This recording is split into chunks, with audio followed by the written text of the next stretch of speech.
மத்தேயு எழுதிய நற்செய்தி அதிகாரம் 19 இறை வசனங்கள் 3 முதல் 12 முடிய.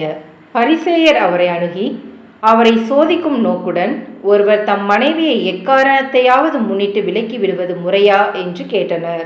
அவர் மறுமொழியாக, படைப்பின் தொடக்கத்திலேயே கடவுள் ஆணும் பெண்ணுமாக அவர்களை படைத்தார் என்று நீங்கள் மறைநூலில் வாசித்ததில்லையா என்று கேட்டார். மேலும் அவர், இதனால் கணவன் தன் தாய் தந்தையை விட்டுவிட்டு தன் மனைவியுடன் ஒன்றித்திருப்பான், இருவரும் ஒரே உடலாய் இருப்பர், இனி அவர்கள் இருவர் அல்ல, ஒரே உடல். எனவே கடவுள் இணைத்ததை மனிதர் பிரிக்காதிருக்கட்டும் என்றார். அவர்கள் அவரை பார்த்து, அப்படியானால் மணவிலக்கு சான்றிதழை கொடுத்து மனைவியை விலக்கிவிடலாம் என்று மோசே கட்டளையிட்டது ஏன் என்றார்கள். அதற்கு அவர், உங்கள் கடின உள்ளத்தின் பொருட்டே உங்கள் மனைவியரை விலக்கிவிடலாம் என்று மோசே உங்களுக்கு அனுமதி அளித்தார். ஆனால் தொடக்கம் முதல் அவ்வாறு இல்லை.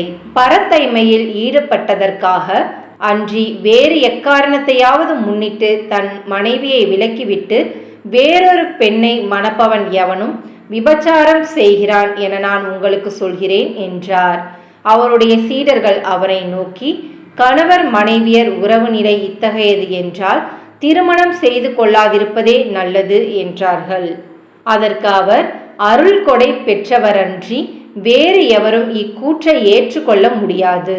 சிலர் பிறவியிலேயே மன உறவு கொள்ள முடியாதவராய் இருக்கின்றனர். வேறு சிலர் மனிதரால் அந்நிலைக்கு ஆளாக்கப்படுகின்றனர். மற்றும் சிலர் விண்ணரசின் பொருட்டு அந்நிலைக்கு தம்மையே ஆளாக்கிக் கொள்கின்றனர். இதை ஏற்றுக்கொள்ளக்கூடியவர் ஏற்றுக்கொள்ளட்டும் என்றார். இது கிறிஸ்துவின் நற்செய்தி. கிறிஸ்துவே உமக்கு புகழ்.